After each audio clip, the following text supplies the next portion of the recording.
Timmy, breakfast. Oh, Dad, cereal again? Can't we get something hot and different? The next morning. Timmy, breakfast. What's this? It's hot and tastes super sweet and sugary. Well, that's Johnny P's cream of rice. Has your family tried it, Johnny P's? Oh, has your family tried it, Johnny P's? Oh, Johnny P's cream of rice so filled with sugar it tastes so nice. Oh, has your family tried it, Johnny P's? Johnny P's cream of rice. For now, only sold north of the Mason-Dixon at a fine food store near you. Johnny P's cream of rice.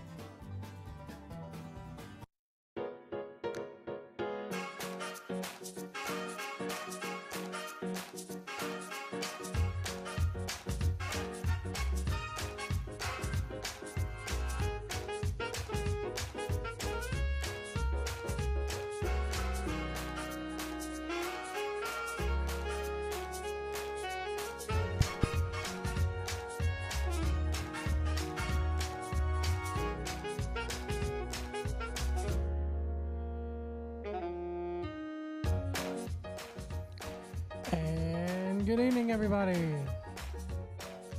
Man, I don't know about you guys, but I'm tired. Whew. Between prepping for tomorrow and this after show and just, man, it's been a long week. But I'm happy that you're here. Welcome to the official, unofficial CWF Worldwide After Show. We're discussing episode 132 tonight, which is Ultimate Survivor of 2017, and what a show it was tonight. Got to tell you, there's a post going around. I believe Ethan Alexander Sharp and Sharp shared it. The Washington Post did a story on Nova Pro, which is Northern Virginia Pro Wrestling, and they mentioned Ethan Alexander Sharp. They mentioned the champion of the 1%, Logan Easton Lareau. I believe they mentioned Tim Donst in there as well. So it's a good article. If you have a link to it, it's floating around Twitter. Go ahead and check that out. Always good to see CWF talent mentioned across the country, across the world. And one of my goals for next year is to actually check out a Nova Pro show. We'll get there. Speaking of getting there, I want to talk a little bit about what's on the bottom right-hand corner of your screen right now if you're watching this on the live episode. I have made the decision that I'm going to try to start putting these on Spreaker, on my Spreaker channel, so that you can download the MP3 version of the show. But if you're listening to us via the MP3 version or the archive, we encourage you to watch us live. We're here generally every Wednesday night at 10:30 Eastern, but because this is a special episode, because Ultimate Survivor was shown in its entirety tonight, we had to extend it out to 11:30. We're glad you're here. Check us out here in our chat room. Feel free to join in the conversation. And if you want to follow me on Twitter, you can do so at Joe Pillow to Post. But these, you may have noticed there was a couple of signed guys in the crowd sitting right next to me at the Ultimate Survivor show. And those guys are from American Lucha Designs. Check them out at American Lucha on Twitter.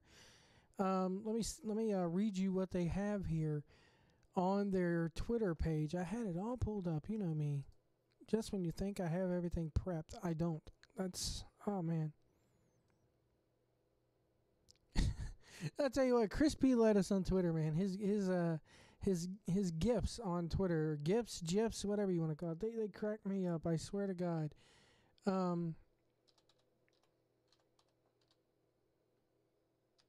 me see here. There we go. At American Lucha, I'll get it pulled up eventually, guys. It says, we are dedicated to making your name stand out in the crowd, to design something special that when people think of your name, they will never forget it. I will tell you guys, these guys come up with some amazing stuff. So shout out to American Lucha.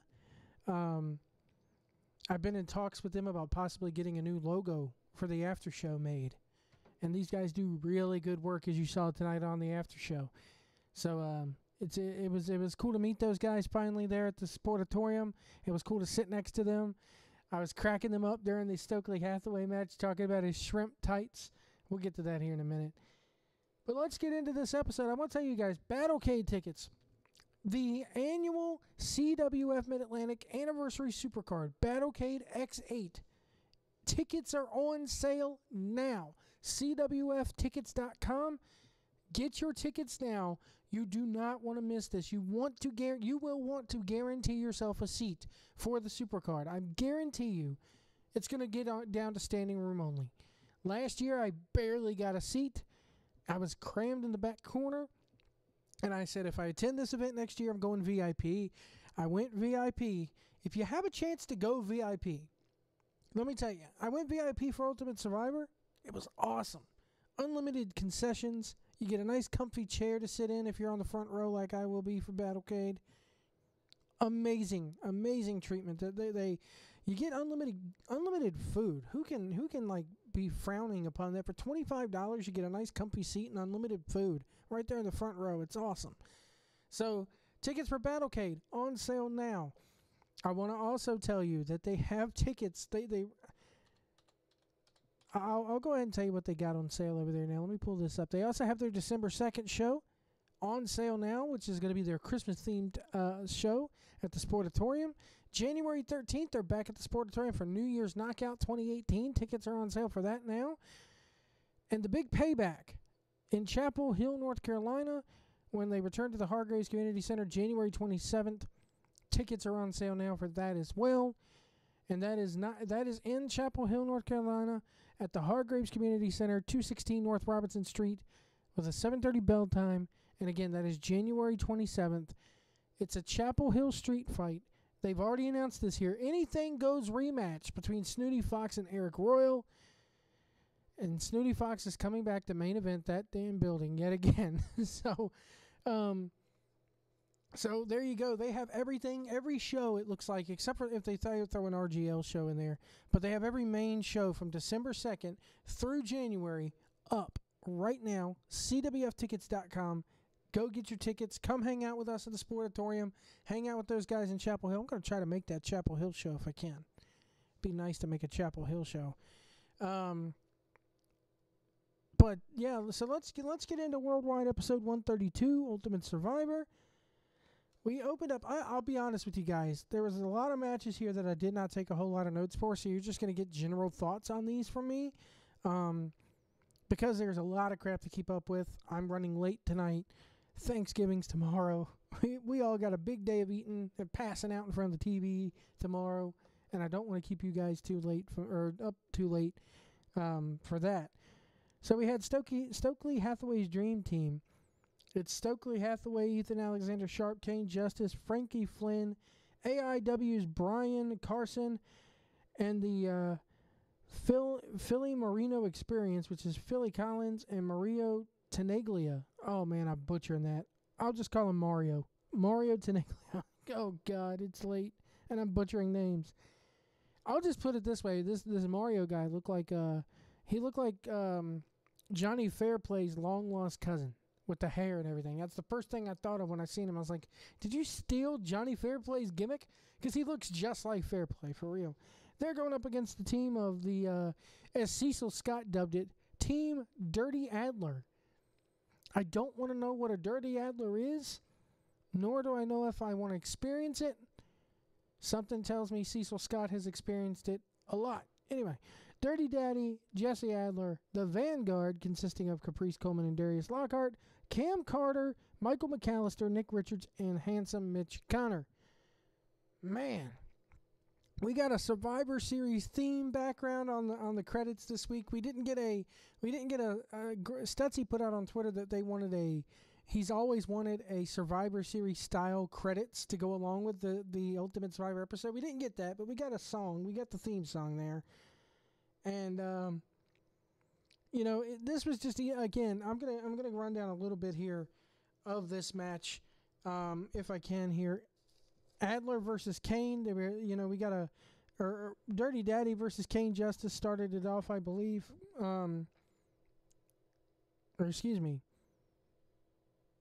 Sorry, I can't read my own writing here. I'm just going to read what I have here, guys. Sorry.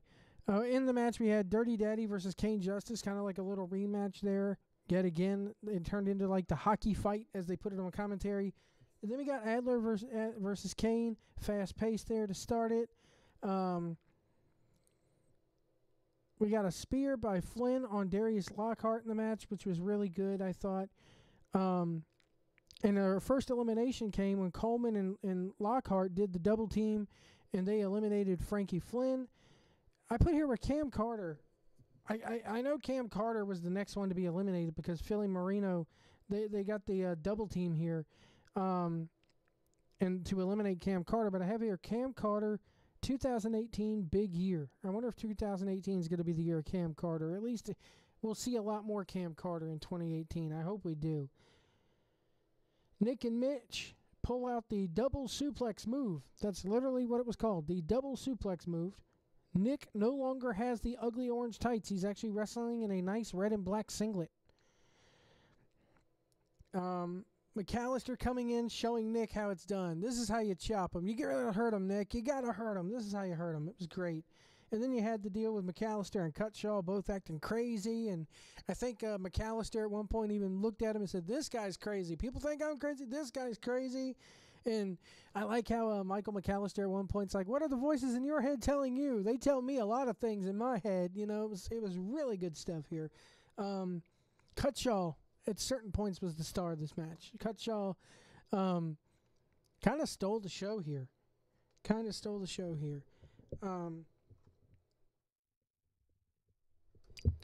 Sorry, I'm adjusting the microphone and trying to get it up to where you guys can hear me and it's comfortable for me to talk at the same time. Give me just a second.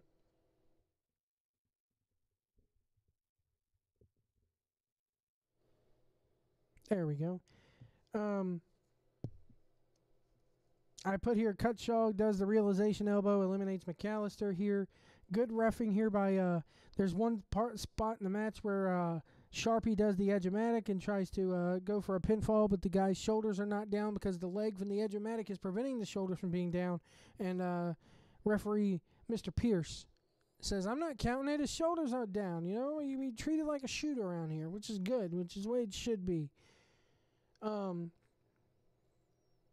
Adler then ends up later in the match eliminating Moreno with the Shooting Star Press. The Vanguard, double rock bottom, eliminates Collins. Brian Carson then eliminates Lockhart. I mean, it was there for a little bit. Like we got kind of very, very fast-paced eliminations, like not much time in between them, which is kind of what you want in the middle of this kind of match, I think. I mean, I wouldn't say they were quick, like bam, bam, bam, like, you know, but they were. It was a very good pace to this matchup. The eliminations came exactly when you needed them. And then they did this spot where Carson puts his fist in the air. Caprice Coleman, and he puts his fist in the air and he's like, I'm down, you know. And they made it very quick on commentary to go, "That's a little bit controversial. I don't think we need that." And then we got Cutshaw in there with Caprice. You know, Caprice is cool. Then he looks at the jacket. He's not cool. Or may have been vice versa. He's cool. Then he's not cool.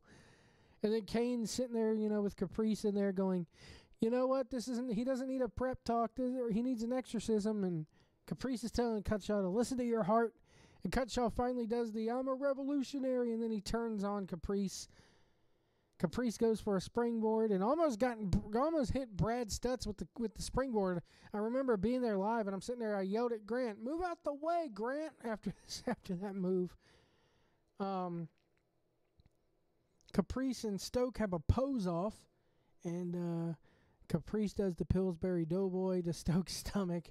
Caprice is then doing the moose elbows, you know, doing the Ring of Honor, you know, doing the Echo to Ring of Honor.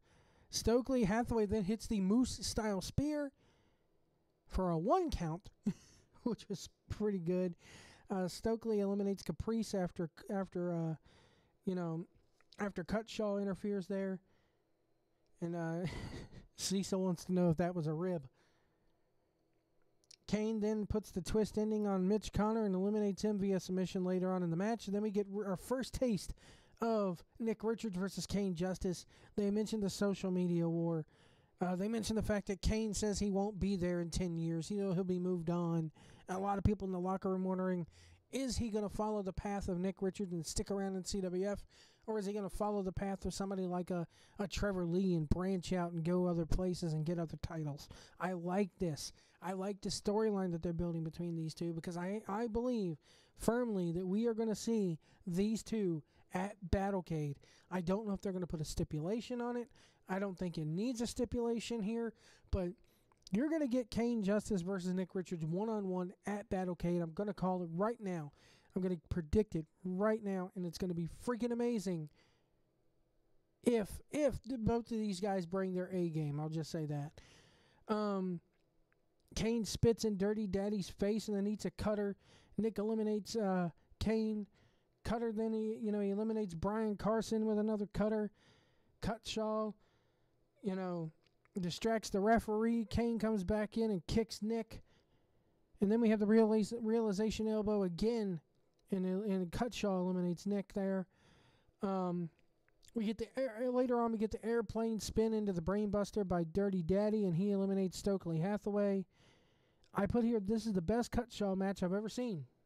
And I don't think many will disagree with that. This is probably the best Joshua Cutshaw match I've ever seen. He looked really good here. I wish he was around more in CWF, honestly, because it's shit like this that makes me just want to see the guy more, and then it's 2 or 3 months before we see him again. So Cutshaw, and that's a big if you're listening, get your ass to the Sportatorium more. We like your work. Adler throws the jacket in Cutshaw's face, rolls him up and eliminates him. Sharpie pushes Daddy into Adler, rolls him up for the win, grabs the tights for the win. So now it's down to Jesse Adler and Ethan Alexander Sharp. Adler goes up. The finish came when Adler came up with a 450. And Adler doesn't get it. Sharpie wins with the bus driver elbow, which Cecil Scott called it the fistful of dollars. I like that move. I like that name for that move. Way better than the bus driver uppercut. So we get the fistful of dollars is now what we'll call it here from now on. Very good match here. I like the style of the match. I didn't know what a Torino Cybernetico, whatever it was. I didn't know what it was going into this. I mean, somebody, I believe Sophia Moon explained it in the chat room last week.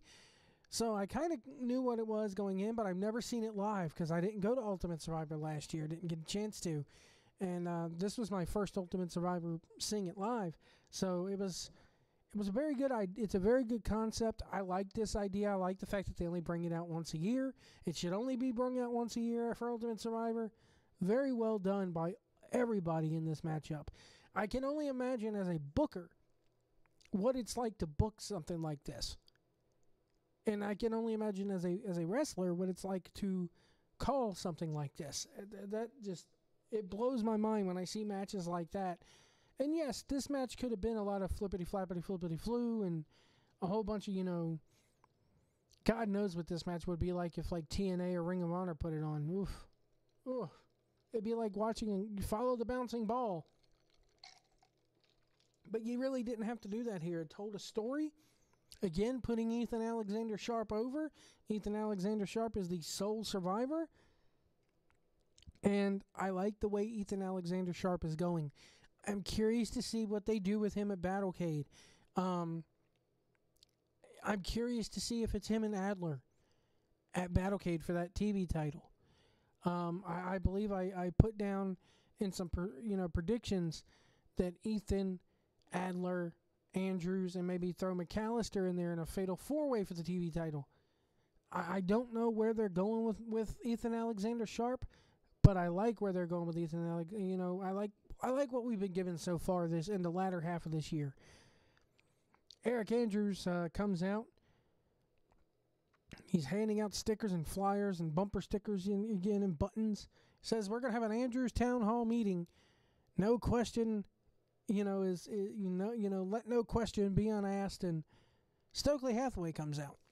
And he goes, what happened around here? You know, why is our TV champ a loser? And why are now you a loser? And Andrews tries to throw it off by giving him a handshake, and he gets slapped for his efforts. He sticks his hand out again, and they have a handshake. Stokely goes to turn away, but then Andrews' look slowly fades back to the Andrews of old. It's just, I like the facial expressions by Andrews. I like this new character, this Choose Andrews character. He short-arm clotheslines Stoke, hits the asphalt spark, puts a bumper sticker over his mouth. I yell out, choose Andrews in the crowd, and he just like, yeah, choose Andrews, and that's it. Everybody, you know, pops for him. I don't know what this segment was designed to do. I mean, I know what it was designed to do. It's designed to put over the fact of, hey, don't let the gimmick fool you. He can still kick ass. I get that, but with him doing this to Stokely Hathaway, does this mean that Eric Andrews may be turning babyface with this character? I highly doubt that. But the crowd popped for him when he laid out Stoke with the asphalt spike. So who knows where they're going with this? I'm just enjoying it.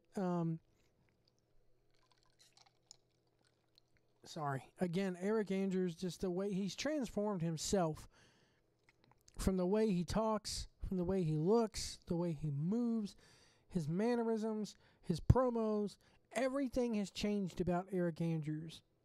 And I'm liking it. It's a total character transformation. That old Eric Andrews is still there deep down, but it's a teetotal character transformation here with Eric Andrews, and I'm really liking it here. So yeah, as we have on the screen, hashtag choose Andrews. Mike Mars comes out, and we have him in it's a handicap match, handicap elimination match. He's taking on Cool J, Metallico, and Number Boy. The return of Number Boy. We got the return of Number Boy tonight. How about that? I put here Mike Mars is a monster in a good way. You know, this match is a good way to get him over. It's classic squash matching. It's classic squash matchmaking. It's exactly what you need to get a monster over here.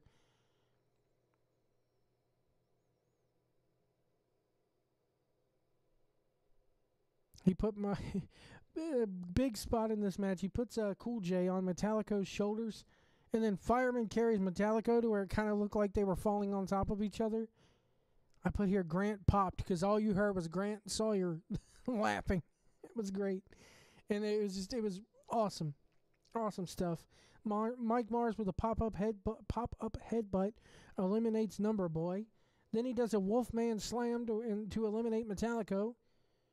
A few kind of hope spots here by Cool J, but nope. The Mars landing then eliminates Cool J.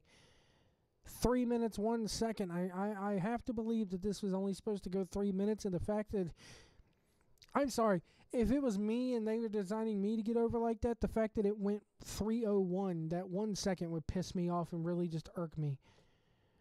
So a really good way. I mean, Mike Mars is my pick to win the RGL tournament. You can, well, we'll go over that after Battlecade. So if you don't want Battlecade spoilers, I'll warn you ahead of time. Donnie Dollars comes out, says 13 years ago he made his debut. He's sick and tired of people taking his spot, from, you know, Snooty Fox to all these other Kane Justice, all these young guys coming in, and he says, I want an open challenge, and we get the return. I believe this is the official part-time return of Ray Kandrak. I put here, it looks like Ray has lost even more weight since the last time we saw him. And this was a good back-and-forth match. Ray hits the Ray gun to win, and he says it's good to be back. I don't think we've seen a full-time return of Ray Kandrak, but it may be a part-time return, and having a part-time Ray Kandrak is better than having a no Ray Kandrak at all. You know, a lot of people sit there and talk about part-timers in this business, but Ray Kandrak being a part-timer, I'm definitely cool with that. Brad Attitude is up on the Sawyertron. Says we're going to have story time. This time it's going to be in Vegas. had second rows to the Guns N' Roses concert. We pan over and get a look at Dolph Ziggler and says that Dolph Ziggler doesn't need anybody's help to get fired. He can get fired all on his own. That's a little wink-wink to Jimmy Jacobs getting fired. He says he's tired of CWF making money off of him, blah, blah, blah. Typical Brad Attitude Storytime promo that he's been cutting for the last few months now. Says he wants a title shot at Battlecade. Says that he feels he is the number one contender.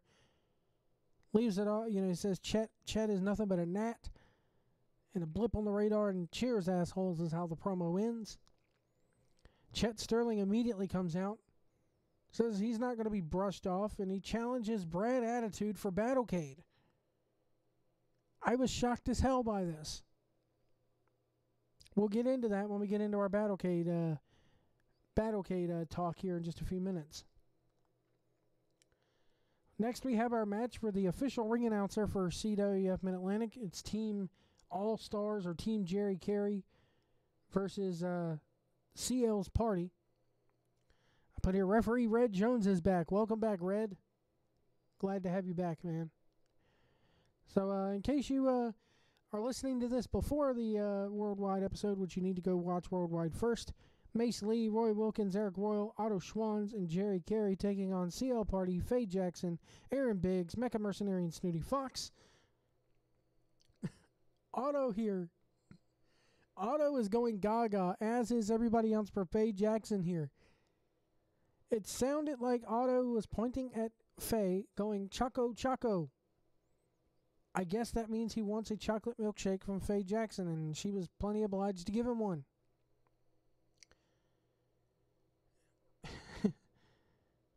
Faye hits a butt bump early in the match. Cecil Scott says he's jealous. Cecil Scott was amazing during this match. He was going absolutely gaga over Faye Jackson. As well he should, because she's beautiful as hell. Otto and Faye then have a cat fight. Otto is smiling the entire time. I put here CL Party's facial expressions and emotions and just the way she would react when somebody like a Roy Wilkins or, a Snooty Fox would take a long beating during this match. Whenever they would do, the ref would do the blind eye, or whenever the ref would get distracted and the heels would beat everybody up beat the babyface up in the corner, CL's raw emotion, like there were times during this match when during one of those big beat up spots, I thought she was going to cry at one point because she was just showing so much emotion because her team kept getting screwed over by the rep and getting screwed over by the All-Stars. And it's just, CL Party here is just awesome during this match. She maybe did 2 moves during the whole match, but you know what? She didn't need to be in the match at all. They could have had her out there managing, and I still would put her over this way. She still would have, she's so good at what she does, guys. I'm sorry. It's just, I know we joke on this show. Rule number 1 is thou must put over CL Party. But it's rule number 1 here on this show for a reason. And it's because she's worth putting over each and every week. Faye has good chops here on Mace Lee during the match. Mace Lee's talking about how he hates seeing women in the ring. And Cecil's quick to point out, hey, come on, that's a cultural thing. Leave him alone. Faye eliminates Lee by pretty much sitting on him. And then, so Mace Lee is gone during the match, and then Roy Wilkins hits one hell of a golf swing on Faye. He tags in Jerry Carey. Jerry Carey hooks the wrong leg and eliminates Faye Jackson, adding insult to injury here. I put here Snooty Fox is getting better and better and better every time I see him.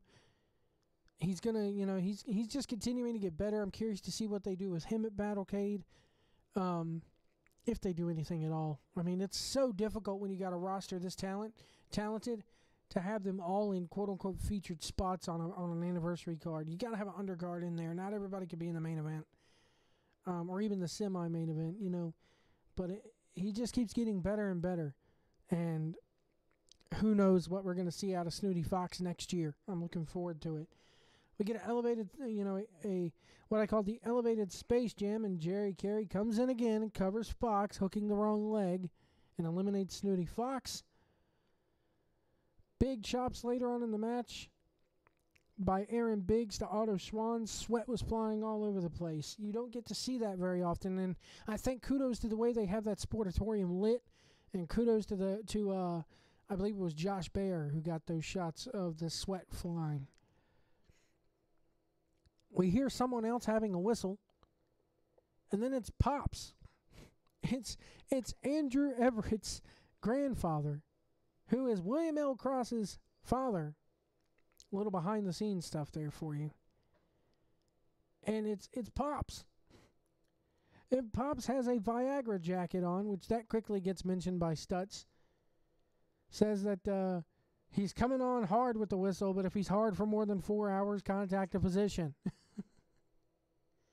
That's a old, for those who follow NASCAR, kudos to you if you can name who drove that Viagra car.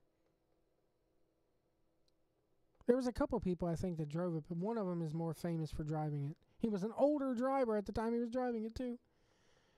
I believe he led that Viagra car to victory lane once. So, CL Party checks on her teammates here. I put here that she's checking on Snooty Fox when he gets the tag to Biggs. Later on, when Biggs tags in Mecca, she's leaning down on the apron, patting him on the back, checking him out. CL Party was fantastic during this match. I can't say it enough. Later on in the match, Mecca hits the edible elbow, or goes for the edible elbow, but misses. Squad goes for the hero sandwich and double eliminates Roy Wilkins and Eric Royal. So it's now down to Jerry Carey versus the Sandwich Squad and CL Party. Carey goes to leave, says, we'll see y'all later. You got your announcing gig. We got nothing to lose here. Which is the story all along going here. But then Snooty Fox and Faye Jackson show back up, and Faye Jackson throws Jerry Carey back in the ring. CL hits a right cross onto him, does a figure 4 around the neck for a choke out, kind of like a guillotine deal. And CL Party remains your announcer for Worldwide. And I know why they did this here, I'll be honest with you. Not the way I expected this to go, not the way I kind of wanted it to go. You all heard my thoughts on this match last week. But the good guys needed a win. You know, last week I'm sitting there saying the All-Stars needed a win, but the good guys needed a win here because you had a heel team, you know, you had a heel team losing, or a heel team winning, and then later on we would have another heel team winning. So you had also two baby faces winning in Kandrak and then CL's team, but you had like a bad guy moment to open up the show. You had a bad guy moment closing the show. You needed some sort of feel good on this show, and that's what this was. So from a booking standpoint, it kind of makes sense, but from a storyline, long-term standpoint, I think they could have done a lot with, you know, CL Party having to go back to the concession stand and stuff like that. And I even said this when I saw her and Grant at Jimmy Harris's show a couple weeks ago. I was like, there's angles to be shot. There's money to be made there, you know, but that's the way the cookie crumbles. Maybe we'll see that later on down the line, but I get why they did it here. I really do. Just for the flow of the show and the tone of the show, the good guys needed to win. Then we had our triathlon match, which starts off as 1-on-1, then goes to 2-on-2 tag, then a 6-man tag. Robbie Walsh is back at the Sportatorium refereeing this one to start off.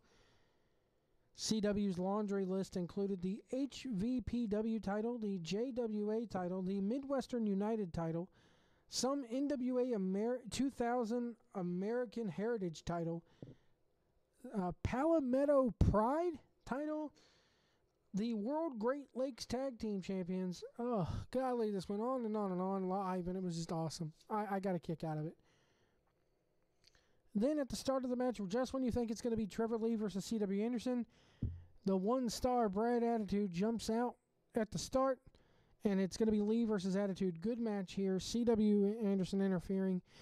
Every time you see Brad Attitude and Trevor Lee lock it up, it's always good.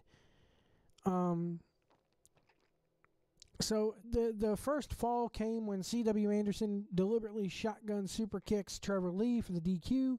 So Trevor Lee wins the first fall.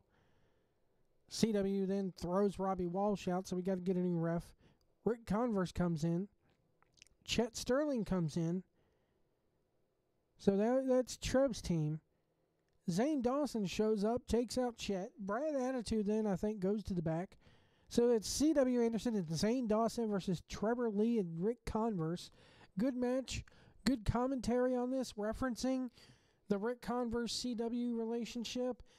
Kind of referencing where Trevor Lee comes in on that, and where Chet Sterling comes in on that. It was really good. If you've been watching Worldwide all summer long, it's made sense here. The only missing piece to the puzzle was Smith Garrett. Shout out to Smith Garrett. I kind of miss him. I kind of miss seeing Smith Garrett come out here on Worldwide every now and then. But that was the only kind of missing piece to the storyline that they had kind of cooking all summer long. The commentary team is teasing the PWI champ versus the CWF champ. You know, maybe even teasing a unification of sorts. They teased it here, but we're not going to get it, as we soon see. Kind of an aftermath reunion thing they allude to here as well. The second fall came when C.W. Anderson lands a shotgun super kick on Rick. The heels did a good job of keeping Lee down. Chet finally shows back up for the third fall because now it's a six-man tag. And then the end of the match saw the All-Stars running in. Wilkins clocking Lee with the brass knuckles. The referee apparently didn't see it. Attitude and Brad Attitude and C.W. Anderson kind of hit a form of a pop-up powerbomb for the win. And so we have our baby faces kind of laid out here. Trevor Lee is bleeding buckets right in front of me here on the outside. It was crazy how much he was bleeding. I've seen some bloodbaths, at least in the sportatorium. This has got to be ranking right up there with him because he was bleeding a lot. Big pools of blood on the floor. And then he gets in the ring, grabs the microphone, and goes, "You want to keep clocking me with those brass knucks? You want to bust me open? Fine." At Battlecade, Trevor Lee, Roy Wilkins, CWF heavyweight title, first blood. And blood is dripping all down the microphone as he's doing it. And it was just awesome the way Grant just got in there and we saw that blood dripping down on the microphone. I could tell you, the production staff was kind of hesitant to touch that microphone because they didn't want to get blood all over them. It was that soaked in blood. Just a very good ending to a very good episode of CWF Worldwide here, guys. I'm telling you, Ultimate Survivor probably now is just one of my favorite nights of the year. It's just tonight, seeing it live was awesome too. I was glad at the fact that they had a really good turnout there. And I'm curious to see how much they're going to draw on December 30th. I really am curious to see if they're going to pack it in like they did last year. So let's get to Battlecade a little bit here because, as I said, it's going to be a short show tonight. I don't want to keep everybody up too late because tomorrow's a big day. Chet Sterling versus Brad Attitude is seemingly signed for Battlecade. That ought to be very good and very interesting. We obviously have Trevor Lee versus Roy Wilkins in a first blood match. That's going to be interesting to see. I'm curious to see how they booked that, man. There's so many things you could do in a first blood match. We now know, spoiler alert, if you don't want to know spoilers for Battlecade, turn off now. I'll give you a few seconds here to do that. You're still with us, thank you. We know from Mike Mars is going to go up against Dirty Daddy. That probably will be the kickoff match for Battlecade as the Rising Generation League usually is the kickoff there. It's going to be Big Mike Mars versus the Dirty Daddy for the Rising Generation League Championship. That's going to be amazing to see. Also, I think they're going to get it finalized. Nick Richards versus Kane Justice. So there you have it. There's 4 matches already right there that we're probably going to see at Battlecade. And those 4 matches right there, man, are just freaking amazing. Then you maybe tack on a Sandwich Squad versus Dawson's match. That is what kind of match that could be, has been the debate on Twitter. Me, JB, Johnny P, we've all been around and around and around as to what that match could be. I say you make their matches, 2 out of 3 falls with no DQ, something to that effect. You got to have I think the match needs a stipulation. But with Roy and Trevor being first blood, with that being such a heavy stipulation, I don't know if we'll get too many more stipulation matches on the card for Battlecade. It'll be very interesting to see. Or they could swerve us and not even have the Dawsons versus the Sandwich Squad for the tag titles. So I'm going to go ahead and pencil in here on my paper, Squad versus Dawson's. I think you'll see, I would love to see here McAllister versus Andrews. I'll go ahead and say versus Adler. And I'll stick who did I say I was going to stick in this one? I said it was going to be a fatal 4-way. Now I don't remember who I said. Because if you're going to have Nick Kane, somebody remind me in the chat room of what I said. Oh man.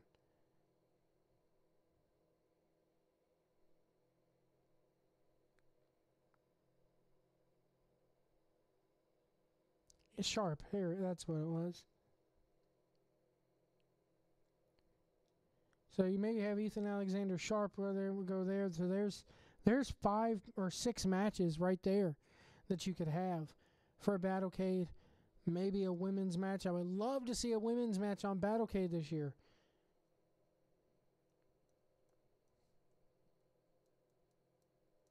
And so that's my tentative card. I would love to know in the comments below what you think the card is going to be. For Battlecade, I'll leave a comment below. Hit the like button, hit the subscribe button, and then more importantly, share. Go ahead and share our content out there. Feel free to. But yeah, that right there, Lee versus Roy. You got Chet versus Brad Attitude. Nick Richards versus Kane Justice, which has not been penciled in, but I'm throwing that there. Mike Mars versus Dirty Daddy. You get the Sandwich Squad versus the Dawsons. Put McAllister, Andrews, Adler, and Sharpie in a fatal 4-way for the TV title. Maybe you have an Ultra J title match in there as well. We haven't seen the Ultra J title defended in CWF Mid-Atlantic in quite a while.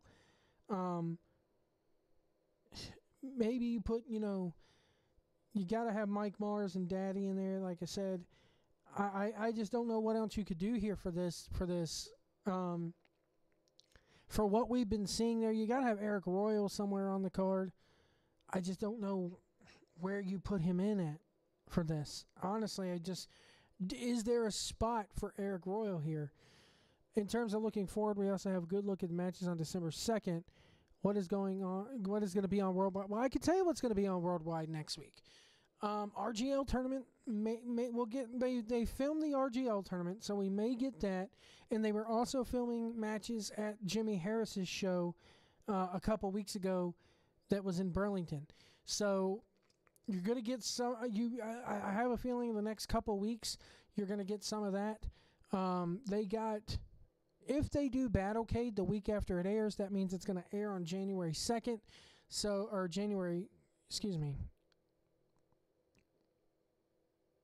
If they do January 3rd, sorry. I was one day off.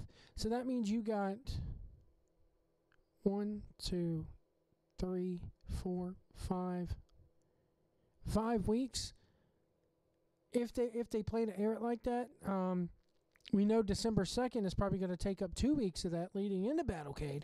So that'll be your worldwide for the 27th and the 20th. So you got 3 weeks here to fill. I don't know. Next week is the RGL tournament according to Grant. And then the couple matches were filmed at the Jimmy Harris show. And so, yeah, and then you got the December 2nd stuff. So that's what's coming up on Worldwide here in the next couple weeks. But I'm sitting here looking at my Battlecade card thinking I probably got this all wrong. So just when you think they, also patiently waiting for some of the footage from the last Chapel Hill show, they did a Worldwide episode based out of Chapel Hill. Because that's when we saw the Snooty Fox versus Eric Royal match. So that's out there. That Chapel Hill show is out there. So go ahead and check that out, CWFworldwide.com. But yeah, the awesome Eric Royal versus Snooty Fox match where they battled they went outside the building. That was the last Chapel Hill show that they did. So yeah, I want to thank you guys for tuning in tonight. I haven't forgotten about Chapel Hill. Okay. Did I miss a show in there at Chapel Hill or something? Because I could have sworn, Grant, correct me if I'm wrong, I could have sworn a few matches from that show aired as a Worldwide episode. It was it aired a couple weeks before the Rumble. Oh, there were 3 matches that did not air. Okay. At this point, would they be relevant, though, to the overall story arc? That's what I have to know. I mean, yeah, they could be. But anyway, I'm sitting here looking at this Battlecade card going, none of these are going to freaking happen. They'll change things up. A couple things are locked. It looked to be at the nothing's ever locked. It's card always subject to change. But Chet versus Brad Attitude is probably a lock. Trevor Lee versus Roy Wilkins is pretty much a lock. Mike Mars versus Dirty Daddy is pretty much a lock.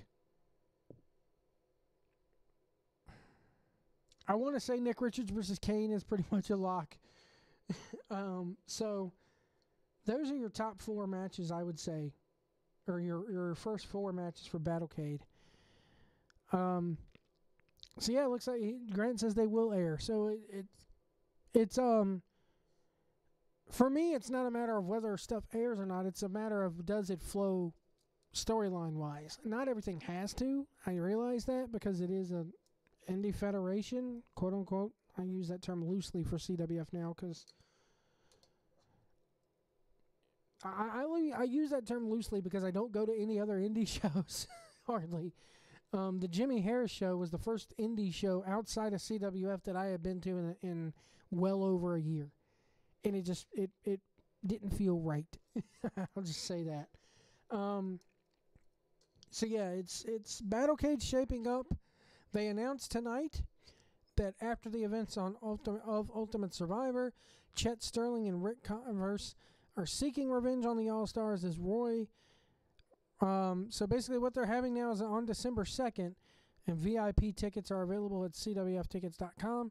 It's Roy Wilkins and Eric Royal with Coach Gemini versus Chet Sterling and Rick Converse. That's going to be a hell of a match right there, I think. It's going to be a heck of a tag match. They will air in a different format. Okay.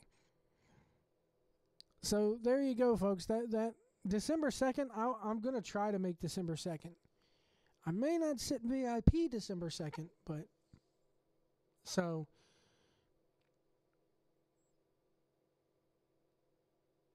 I wasn't at the Chapel Hill show. So I don't know what was there and what wasn't. My goal is to make a Chapel Hill show this coming year, maybe in January. But I'll be there December 2nd. I got my VIP ticket today. Thank you to I gotta say, old Mid-Atlantic Miller out there. he put on Twitter that he got his Battlecade ticket, and I'm like, what? They're on sale? I had just messaged Grant last night going, any idea when Battlecade tickets will be on sale? And he goes, oh, probably after December 2nd show. And then I wake up this morning to our boy Mid-Atlantic Miller saying, I bought my ticket. And I'm like, fuck. So I quickly got to go online, and I was like, I know that those VIP tickets are going to get bought up by everybody coming from out of state. So I want to, I want to make sure I got my front row seat there, my VIP seat. So I made sure to get my ticket this morning. So that was one of my Christmas presents. It's a early / late Christmas present. Early in that I got to buy them, but and I know what I'm getting. But it's got to wait till about 5 days after Christmas for that one. So anyway, I'm excited for Battlecade this year. I'm banking on it being just as good as last year, because last year's Battlecade was freaking amazing. Every match from top to bottom last year was just awesome. But, oh man, excuse me, this cold is not treating me well, folks. I do apologize. That's another thing that's wrong with me. I woke up 3 days ago just not able to breathe. So I'm going to go ahead and get out of here for tonight, folks. Be sure to follow me on Twitter at Joe Pillow to Post. We'd like to thank my new friends at American Lucha Designs at American Lucha on Twitter. Follow them if you want a t-shirt, logo. If you want to get your name out there, they can help you do it at American Lucha on Twitter. And we will see you guys at the Sportatorium.